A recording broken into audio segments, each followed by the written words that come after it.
नमस्कार दोस्तों। डेट आज की देखो 25 अक्टूबर 2025 है। स्वागत है आपका एटोरियल डिस्कशन में। आज दो इश्यूज हम डिस्कस करेंगे, सैटरडे है और दोनों जो इश्यूज हैं बहुत इंपॉर्टेंट है एग्जाम पर्सपेक्टिव से और इंटरेस्टिंग भी हैं। सबसे पहले आर्टिकल हम डिस्कस करेंगे, हरियाणा में ना पुलिस डिपार्टमेंट में 2 सुसाइड के केसेस सामने आए। क्या पता लगता है उन केसेस से? उन केसेस से ये पता लगता है कि करप्शन और कास्टिज्म जो है वो कितना ज़्यादा है पुलिस डिपार्टमेंट में। दोनों के बीच में, करप्शन और कास्टिज्म के बीच में रिश्ता क्या है? तो जूलियो रिबेरियो ने ये आर्टिकल लिखा है, तो वो इनसाइडर डिटेल्स देते हैं कि कैसे ये एक दूसरे को फीड करते हैं। बढ़िया आर्टिकल है। दूसरा इशू, सरकार ने ना ईपीएफओ के रूल्स में कुछ बदलाव किए हैं। क्या वो बदलाव हैं और क्या एनालिसिस है राइटर का? क्या वो बदलाव सही के लिए हैं या फिर सरकार ने गलती कर दी है? ईपीएफओ में जो बदलाव किए गए हैं सब डिस्कस करेंगे। तो पेंशन सिस्टम से जुड़ा अच्छा आर्टिकल है दूसरा भी। चलिए डिस्कशन स्टार्ट करते हैं। हमारी आज की डिस्कशन में first important article police department में कास्टिज्म एंड करप्शन से संबंधित है। अपना सिलेबस में जीएस पेपर 1 के इस टॉपिक से, GS paper 2 governance and GS paper 4 ethics से भी इस आर्टिकल को रिलेट किया जा सकता है। कुछ पॉइंट्स अच्छे हैं। देखो, सबसे पहले तो आप ना आर्टिकल की हेडलाइन ही देखिए, मतलब जो टाइटल है आर्टिकल का, कास्टिज्म करप्शन आर टेंटिंग खाकी। खाकी मतलब पुलिस, टेंट मतलब दाग लगाना। कास्टिज्म और करप्शन की वजह से पुलिस पर दाग लग गए हैं और ये दाग इतने गहरे हैं कि 2 पुलिस वालों ने सुसाइड कर लिया। कहां पे? हरियाणा में। ये देखो कोई छोटी बात नहीं है। सोचो, एक एडीजीपी लेवल का जो अधिकारी है, सीनियर अधिकारी वाई पूरन सिंह, वो सुसाइड कर लेता है। जो ये वाई पूरन कुमार थे, ये दलित कम्युनिटी से आते थे। इन्होंने ना अपने फाइनल नोट में क्या लिखा?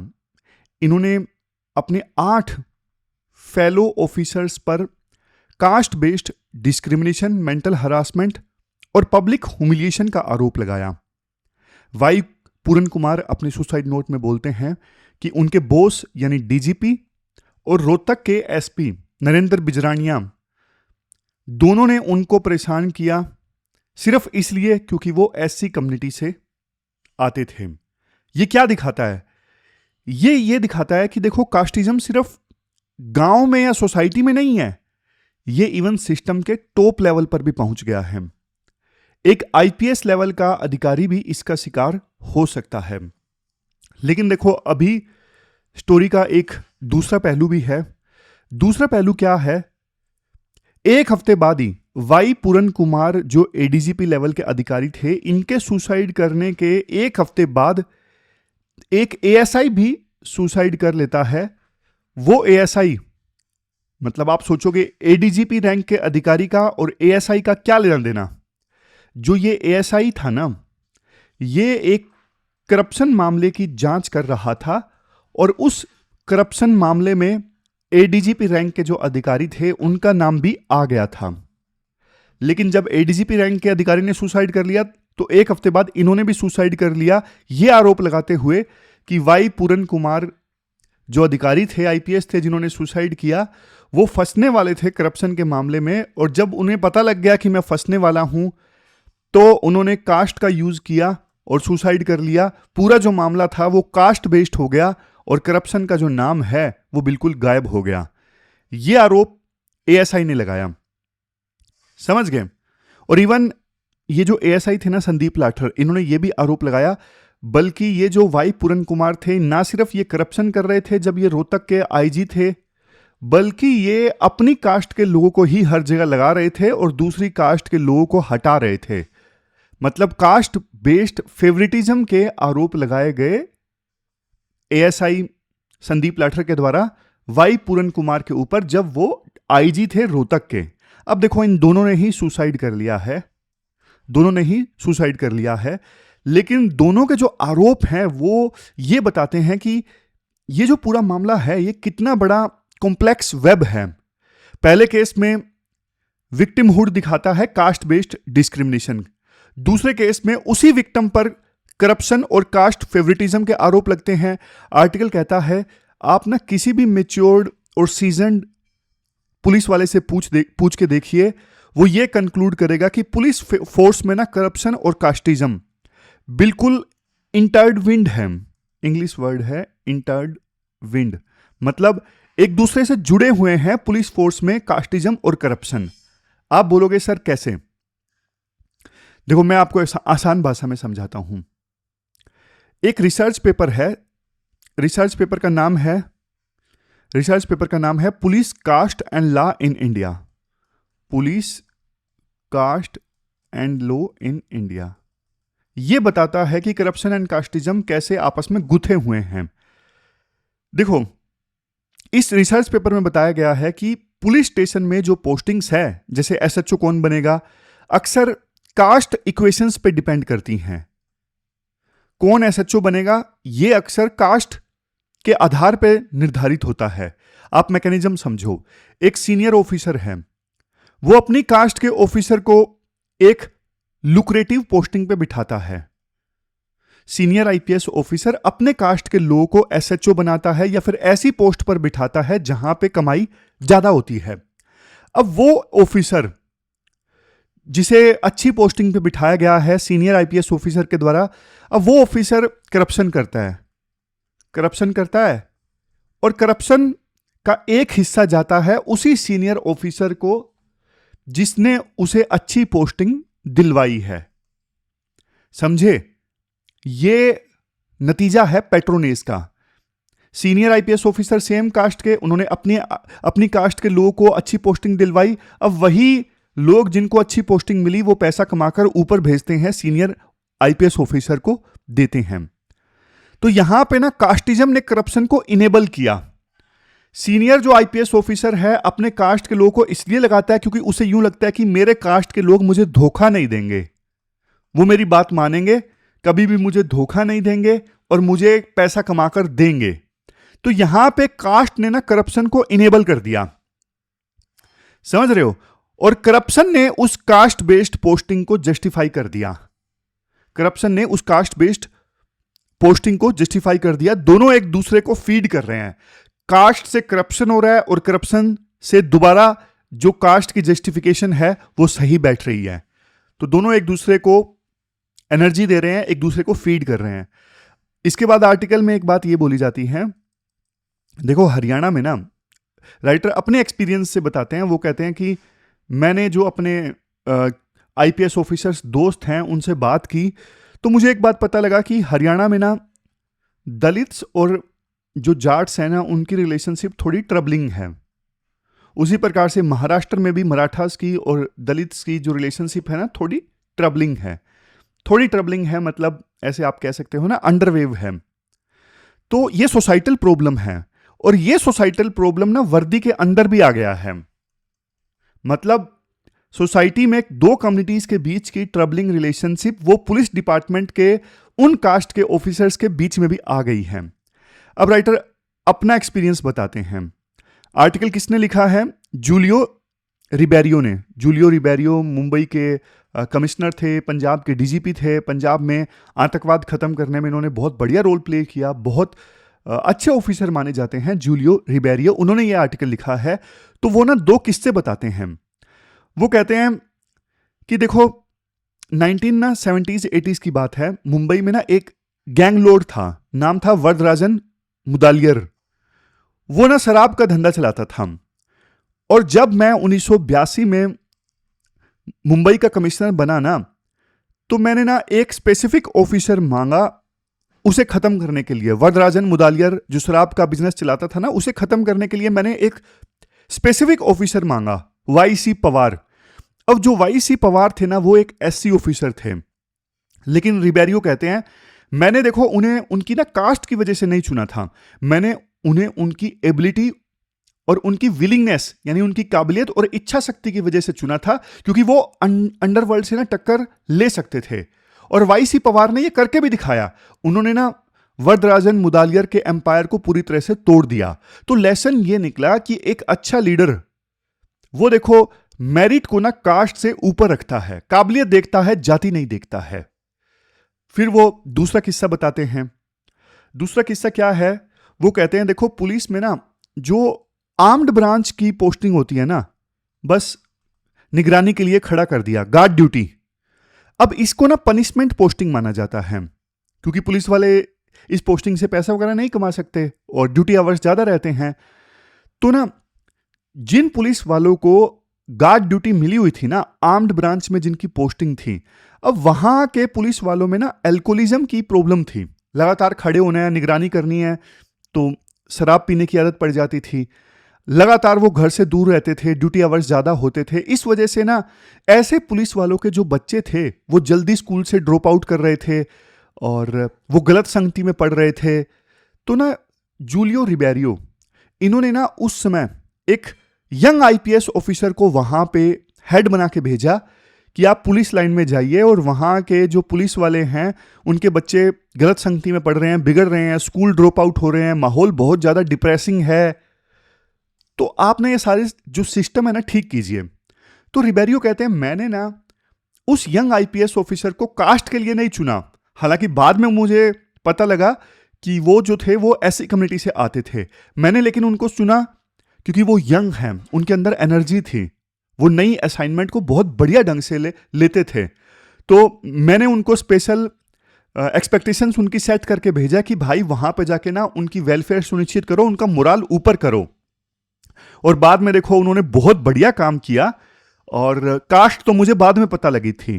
तो दोनों किस्सों से ना राइटर एक कंक्लूजन निकालते हैं। कंक्लूजन ये है कि ऑफिसर देखो ऑफिसर होता है, हर कास्ट में आपको अच्छे ऑफिसर मिलेंगे, बुरे ऑफिसर मिलेंगे, ऑनेस्ट मिलेंगे, डिसऑनेस्ट लोग मिलेंगे, लेकिन लीडर का काम यह है बेस्ट लोगों से बेस्ट काम निकलवाना, चाहे वो किसी भी कास्ट से आते हों। अच्छा एक बात और है, राइटर अब ना जूलियो रिबेरियो बहुत इंपॉर्टेंट चीज बोलते हैं। राइटर बोलते हैं देखो ये सारी जो प्रॉब्लम है ना, इसकी शुरुआत कहां से हुई कि पुलिस डिपार्टमेंट में ये कास्टिज्म वगैरह कहां से आया। ये जो कास्टिज्म वगैरह है ना, ये आया जब प्रमोशन में रिजर्वेशन दिया गया। पहले देखो रिजर्वेशन किस में था, सिर्फ जो एग्जाम कंडक्ट होता था उसमें था, है ना। और ये इसलिए दिया गया था क्योंकि ये कंसेप्ट है, इसका नाम है मिया कल्पा। मिया कल्पा मतलब कि मेरे से गलती हुई, सदियों से कुछ कम्युनिटीज के साथ में इनजस्टिस हुआ, उसको एक्नॉलेज करने के लिए ये रिजर्वेशन दिया गया था। ये लेकिन शुरुआत में ना सिलेक्शन स्टेज पे था, लेकिन प्रॉब्लम तब आनी स्टार्ट हुई जब इसको ना रिजर्वेशन को प्रमोशंस में एक्सटेंड कर दिया गया।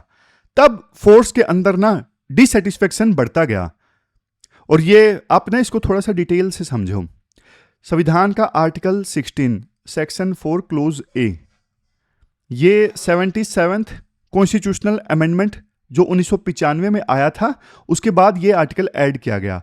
तो ये जो अमेंडमेंट है ये स्टेट को पावर देता है कि वो SC ST के लिए रिजर्वेशन इन प्रमोशन दे सकते हैं अगर स्टेट को लगता है कि उनका जो रिप्रेजेंटेशन है वो इनएडिक्वेट है। अब राइटर बोलते हैं अब सोच के देखो, एक ना इंस्पेक्टर रैंक का ऑफिसर है, अब उसने ना अपने जूनियर को ASI को ट्रेन किया, ट्रेनिंग दी, लेकिन कुछ समय बाद ना ASI जो देखो SC कम्युनिटी से संबंध रखते थे, अब उनका प्रमोशन जल्दी जल्दी होने लगा क्योंकि रिजर्वेशन है प्रमोशंस में, वो बने इंस्पेक्टर, फिर जल्दी से उनका प्रमोशन और जल्दी हो गया, वो ACP बन गए।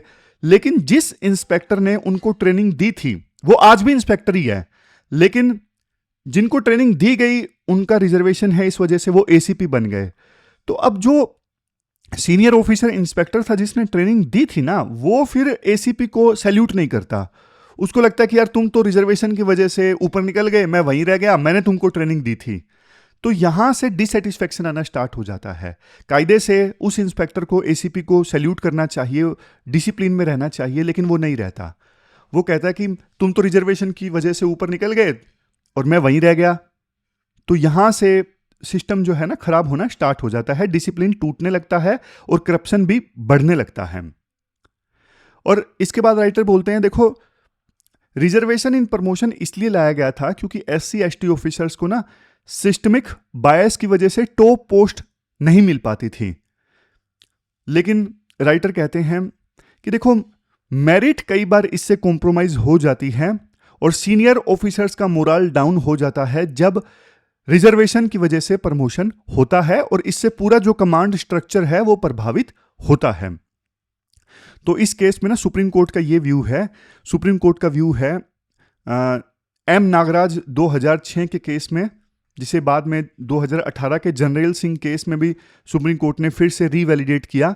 सुप्रीम कोर्ट ने ये बोला कि देखो, अगर आपको रिजर्वेशन में, प्रमोशन में रिजर्वेशन देना है ना, तो पहले आप क्वांटिफिएबल डेटा दो। आप बताओ कि प्रेजेंटेशन कितनी कम है, रिप्रेजेंटेशन कितनी होनी चाहिए, और इस वजह से हम रिजर्वेशन में, प्रमोशन में रिजर्वेशन दे रहे हैं। सब कुछ डेटा के आधार पे होना चाहिए, ऐसे नहीं होना चाहिए। इसके बाद राइटर कुछ इंपॉर्टेंट बातें बोलते हैं। राइटर बोलते हैं, देखो, मनी और ग्रीड जो है, यानी पैसा और लालच, आज के देवता हैं। आप देखिए, हर कोई लालच के दम पे ही एक्शन लेता है।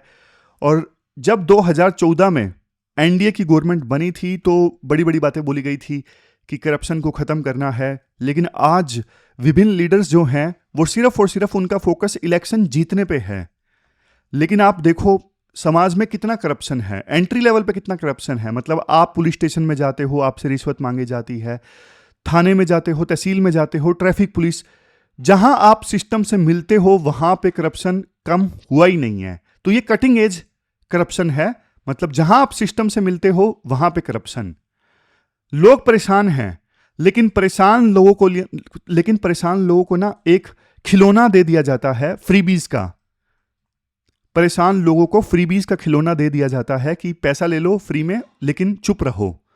बट देखो, ये जो पॉपुलिज्म है ना, फ्री में पैसा बांट देना और लोगों को चुप करा देना ताकि लोग आपको वोट दें, इससे देश टूटता है। असल में अगर सिस्टम में सुधार लाना है तो प्रकाश सिंह जजमेंट में जो रिफॉर्म्स थे ना, 2006 में प्रकाश सिंह जजमेंट में जो रिफॉर्म्स आए थे, 7 डायरेक्टिव्स थे, जैसे स्टेट सिक्योरिटी कमीशन बनाओ, डीजीपी का फिक्स्ड कार्यकाल होना चाहिए, investigation and law and order को अलग करो। तो ये सारे आपको इंप्लीमेंट करने होंगे। तो ये पूरा आर्टिकल हमने डिस्कस किया, बहुत बढ़िया आर्टिकल था। हम चलते हैं आगे। इसके बाद नेक्स्ट आर्टिकल देखो, इंडियन एक्सप्रेस का मनीष सबरवाल का है। आर्टिकल ये है कि ईपीएफओ के जो नए चेंजेस आए हैं ना, इससे सोशल सिक्योरिटी और मजबूत होगी। आप ना सिलेबस में जीएस पेपर 3 के इस टॉपिक से आर्टिकल को रिलेट कर सकते हो। देखो, सबसे पहले ना थोड़ा बेसिक्स की बात करेंगे। सबसे पहले ये बताओ, पेंशन क्यों जरूरी है। जाहिर तौर पे जब बुढ़ापे में आप किसी के ऊपर डिपेंडेंट नहीं रहना चाहते तो आपको चाहिए पेंशन, यानी सोशल सिक्योरिटी। और हर पेंशन सिस्टम में ना 3 पिलर्स होते हैं। अगर आप ये 3 पिलर्स समझ गए तो समझ लो पूरा आर्टिकल समझ गए। सबसे पहला पिलर है किसी भी पेंशन सिस्टम में सरकार। जैसे देखो, सरकार पहले ना गवर्नमेंट एम्प्लॉइज को रिटायर होने के बाद में पेंशन देती थी। आजकल तो न्यू पेंशन सिस्टम आ गया है 2004 के बाद से, समझ गए। जैसे ओल्ड एज पेंशन स्कीम है, सरकार बूढ़े लोगों को जिनकी एज 60 साल से ज्यादा है उनको ओल्ड एज पेंशन देती है। तो इसे बोलते हैं डिफाइंड बेनिफिट, सरकार के द्वारा पेंशन दी जाती है। दूसरा जो पिलर है पेंशन सिस्टम में वो है एम्प्लॉयर। मतलब आपकी कंपनी आपके फ्यूचर के लिए पैसे जोड़ती है, जैसे ईपीएफओ है। जैसे क्या है ईपीएफओ, इस ईपीएफओ में आप कंट्रीब्यूट करते हो और आपका जो एम्प्लॉयर है, मतलब जैसे फिजिक्स वाला के लिए कोई काम कर रहा है तो फिजिक्स वाला फिर उस एम्प्लॉय की तरफ से खुद भी कंट्रीब्यूट करता है। 12% दोनों कंट्रीब्यूट करते हैं, 12% एम्प्लॉय और 12% कंपनी, ताकि उस एम्प्लॉय का फ्यूचर बन सके। और तीसरे नंबर पे इंडिविजुअल्स जो सेल्फ एम्प्लॉयड है ना, जो सेल्फ एम्प्लॉयड है, फिर उनके लिए भी सरकार स्कीम चलाती है, जैसे अटल पेंशन योजना या फिर एक्सिस बैंक की, एलआईसी की पेंशन स्कीम्स खरीद ली। ये उनके लिए होती है, इंडिविजुअल स्कीम्स जो अलग से चलती हैं। तो आर्टिकल कहता है कि देखो, ग्लोबल लेवल पर ना हर देश में इन 3 पिलर्स को लेके ना कोई परेशानी जरूर है। जैसे देखो, सबसे पहले एग्जांपल दिया जाता है यूरोप का। सबसे पहले एग्जांपल दिया जाता है यूरोप का। यूरोप वाले देश बहुत परेशान हैं। यूरोप में पेंशन सिस्टम की शुरुआत कब हुई थी? बिस्मार्क ने की थी, जर्मनी से। एक्चुअली था क्या, जर्मनी में ना सोशलिज्म काफी तेजी से बढ़ रहा था। तो उस सोशलिज्म का सामना करने के लिए ना बिस्मार्क ने एक बहुत बड़ी चाल चल दी। उन्होंने बोला कि जब आप 65 साल की उम्र आपकी हो जाएगी ना, तो तब हम आपको पेंशन देना स्टार्ट करेंगे, आप निश्चिंत रहिए। लेकिन देखो, उस समय जर्मनी में जो एवरेज लाइफ एक्सपेक्टेंसी थी ना, वो 40-45 ही थी। तो बिस्मार्क ने यह सोचा क्या 40-45 की एज तक तो सारे लगभग मर ही जाएंगे, कोई विरला ही 65 तक पहुंचेगा, तो इसलिए हमें बहुत कम लोगों को पेंशन देनी पड़ेगी। लेकिन जर्मनी ने यह शुरुआत किया तो धीरे धीरे यूरोप के अन्य देशों में भी पेंशन की शुरुआत हो गई। लेकिन दिक्कत यह हो गई, आज यूरोप में लाइफ एक्सपेक्टेंसी काफी बढ़ चुकी है, 80 साल, 90 साल, 75 साल, मतलब बहुत बढ़ चुकी है। तो अब ना, चूंकि यूरोप के अलग अलग देशों में जहां पे ये पेंशन सिस्टम है, सरकार पेंशन देती है, बुढ़ापे में लोग ज्यादा जी रहे हैं, तो मतलब सरकार को ना 20-30 सालों तक पेंशन देनी पड़ती है, 20-30 सालों तक। और इससे भी बड़ी दिक्कत यह है कि यूरोप में अलग अलग देशों को 20-30 सालों के लिए पेंशन देनी पड़ रही है, लेकिन इतना पैसा उन्होंने जोड़ा नहीं है। ये तो वही बात हो गई ना, आपके दादाजी आपको बोलते हैं कि 20 साल बाद मैं आपका एडमिशन यूएसए की एक यूनिवर्सिटी में करवाऊंगा जिसमें 20 लाख का खर्चा आएगा। लेकिन दादाजी ने क्या किया, 20 लाख के लिए एफडी बनवाई नहीं। दादाजी ने सोचा कि 20 साल बाद देखेंगे, उस समय जो इनकम होगी तो वहां से मैं पैसे दे दूंगा, बच्चे का एडमिशन करवा दूंगा यूएसए की यूनिवर्सिटी में। लेकिन दादाजी ने ना एफडी नहीं करवाई। अब 20 साल बाद जब खत्म हुए तो दादाजी की इनकम तो है नहीं, एफडी उन्होंने करवाई नहीं थी, इसलिए उनका जो प्रोमिस था कि 20 साल बाद बच्चे में तेरा एडमिशन करवाऊंगा यूएसए में, वो प्रोमिस खत्म हो गया। और वैसा ही यूरोप के देशों के साथ हो गया। इन्होंने बोल तो दिया कि 60 के बाद में हम आपको पेंशन देंगे, बट उसके लिए आपको पैसा तो जोड़ना था ना, इन्होंने पैसा ही नहीं जोड़ा। अब इनके ऊपर बहुत ज्यादा बर्डन आ गया है। तो पहली प्रॉब्लम ये है। अब या तो देखो, इनको यूरोप के देशों को नए नोट छापने पड़ेंगे, या फिर टैक्स बढ़ाना पड़ेगा, या फिर पेंशन की जो एज है वो बढ़ानी पड़ेगी। लेकिन तीनों में ही दिखते हैं। अब इंडिया जैसा देश जो देखो, ऑलरेडी इंडिया में डेट कितना है, 85% ऑफ जीडीपी का डेट है। तो इंडिया जैसे देश तो लोन भी नहीं ले सकते और ज्यादा पेंशन वगैरह देने के लिए, इसलिए हम तो पेंशन दे ही नहीं सकते, मतलब हमारी कंडीशन काफी खराब है। तो इसलिए इंडिया जैसे देशों में ना सबसे इंपॉर्टेंट रोल होता है ईपीएफओ का। ईपीएफओ मतलब एम्प्लॉय प्रोविडेंट फंड ऑर्गेनाइजेशन, है ना, यही होगा ना। तो इसमें क्या होता है, ये प्राइवेट कंपनीज में होता है। जैसे मान लीजिए महेश है, अब महेश जॉब कर रहा है, महेश की जो सैलरी आ रही है ना, उसका 12% कटता है और जाता है ईपीएफ में, यानी एम्प्लॉय प्रोविडेंट फंड में। और जो एम्प्लॉयर है वो भी अपनी तरफ से 12% कंट्रीब्यूट करता है। जो एम्प्लॉयर का 12% है ना, वो दो पार्ट्स में बट जाता है। एक पार्ट होता है 8.33 और दूसरा पार्ट होता है 3.67%। एम्प्लॉयर का 12% दो पार्ट्स में बट जाता है। ये जो 8.33% है ना, ये जाता है प्रोविडेंट फंड में, और बाकी जो 3.67% है ना, ये जाता है ईपीएस में, यानी एम्प्लॉय पेंशन स्कीम जो है। समझ गए? मुझे लगता है मैंने उल्टा बोल दिया शायद। जो लोग गवर्नमेंट जॉब में, एक बार क्लैरिफाई करना कमेंट बॉक्स में। मतलब एम्प्लॉयर का जो 12% है ना, उसमें से 8.33% जाता है ईपीएस में, यानी एम्प्लॉय पेंशन स्कीम में, फ्यूचर में जो पेंशन मिलेगी, और बचा हुआ 3.67% जाता है प्रोविडेंट फंड में। शायद ये है, हाँ यही है। बाकी जो लोग गवर्नमेंट जॉब में हैं, आप एक बार कमेंट बॉक्स में क्लैरिफाई भी कर देना प्लीज। फिर से बोल देता हूं ताकि कंफ्यूजन ना रहे। महेश जॉब करता है, उसकी सैलरी का 12% कटता है और 12% वो जाता है प्रोविडेंट फंड में। लेकिन 12% अलग से एम्प्लॉयर भी कंट्रीब्यूट करता है, यानी कंपनी भी कंट्रीब्यूट करती है। और कंपनी जो कंट्रीब्यूट करती है उस 12% का ना 8.33% जाता है पेंशन स्कीम में, और 3.67% जाता है पीएफ में, यानी प्रोविडेंट फंड में। तो ये है। अब देखो, ये इसी पे पूरा आर्टिकल बेस्ड है।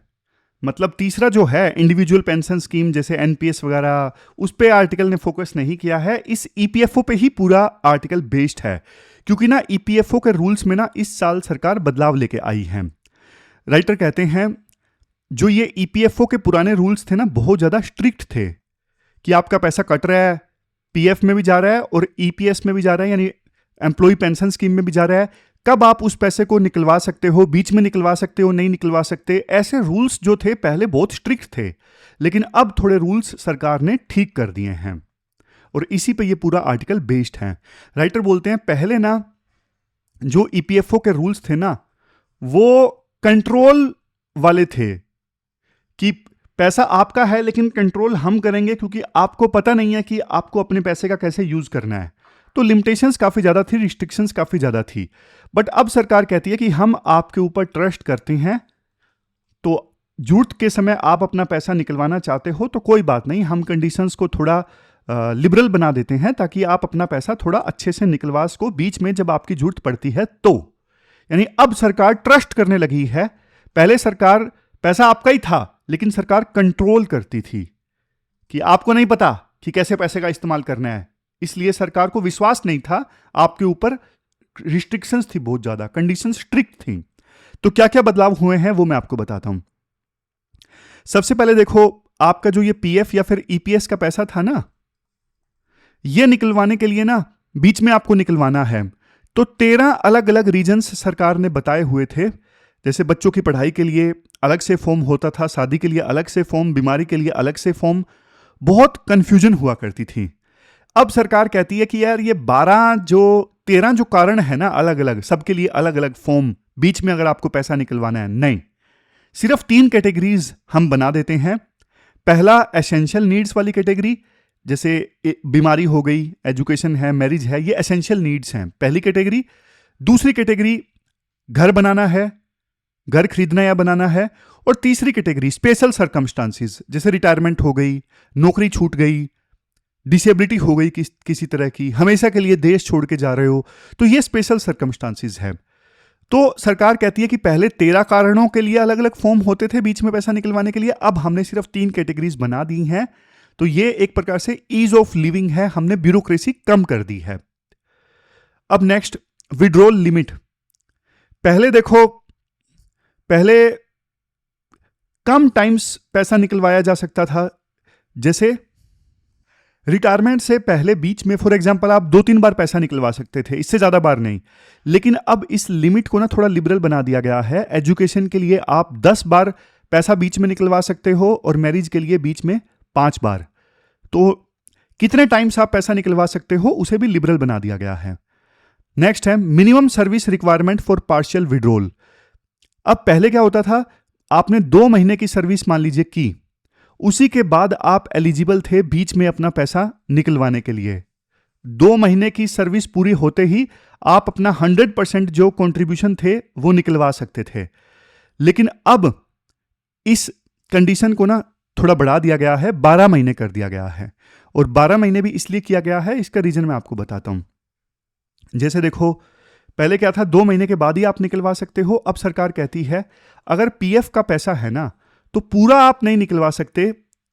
शुरुआत में जैसे आपकी जॉब छूट गई और आपको लगता है कि मुझे अपना यार पीएफ का पैसा निकलवाना है क्योंकि जॉब छूट गई है, तो कम से कम पीएफ के पैसे से मैं अभी अपना काम निकलवा सकूं, तो सरकार कहती है 75% तो देखो आप तुरंत निकलवा लो, लेकिन बाकी 25% है ना, उसके लिए आपको कूलिंग ऑफ पीरियड देना होगा।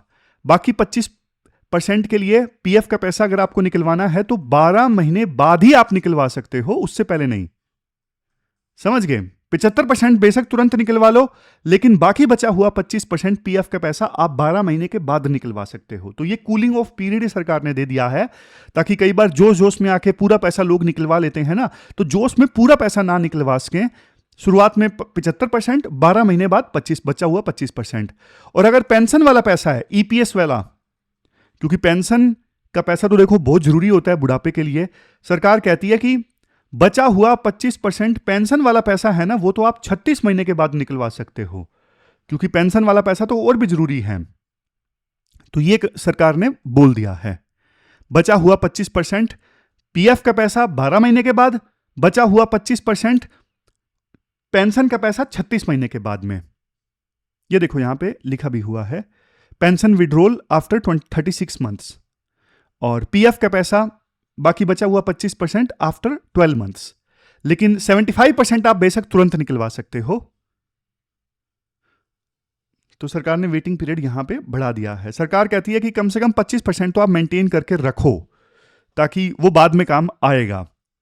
फिर देखो, डिजिटल रिफॉर्म सरकार लेके आई है। जैसे 5 लाख तक आप निकलवाना चाहते हो तो ऑटो सेटलमेंट हो जाएगा, ऑटोमेटिक पैसा ट्रांसफर हो जाएगा आपके अकाउंट में और एक ही जगह सारा हिसाब रहेगा। पेंशनर को ऑफिस के चक्कर नहीं काटने पड़ेंगे।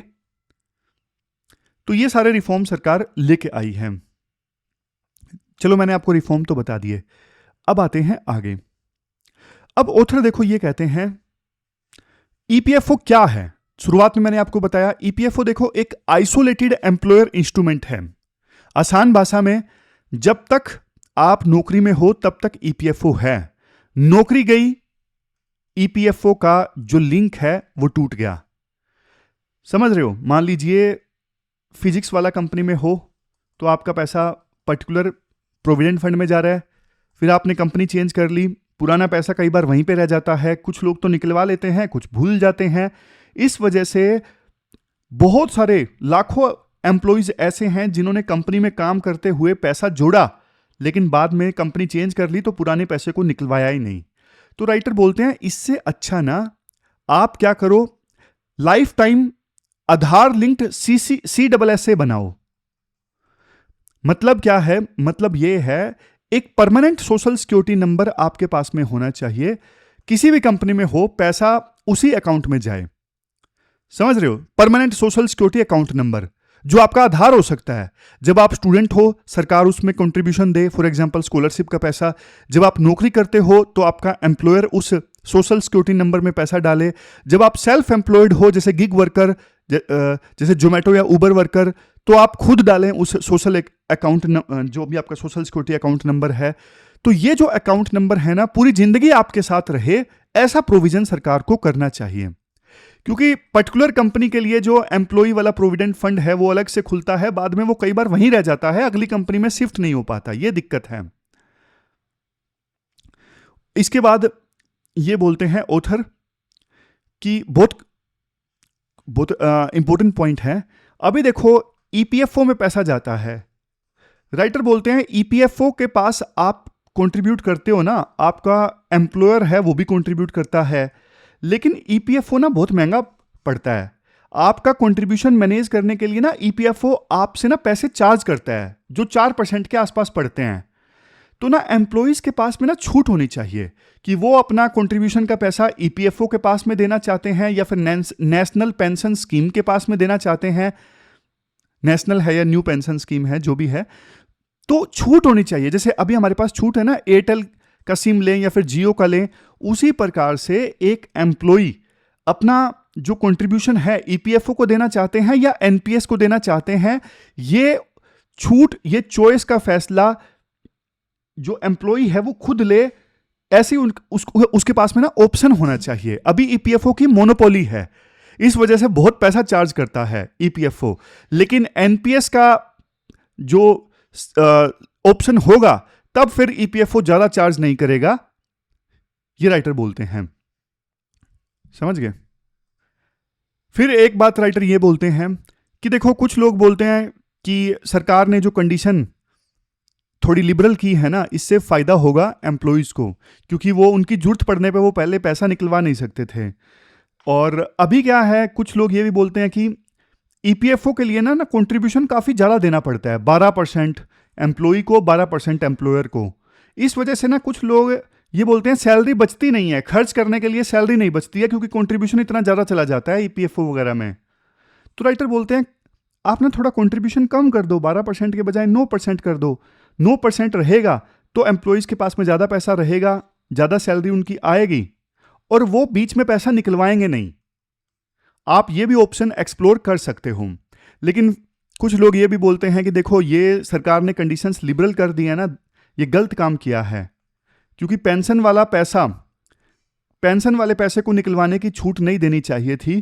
क्योंकि लोग ना जोश जोश में आके, जॉब चली गई, थाईलैंड घूमने जाना है, जोश जोश में ना पेंशन का पैसा निकलवा लेते हैं। 75% तो निकलवा ही लेते हैं ना, बाकी 25% के लिए 36 मंथ्स का कूलिंग ऑफ पीरियड है।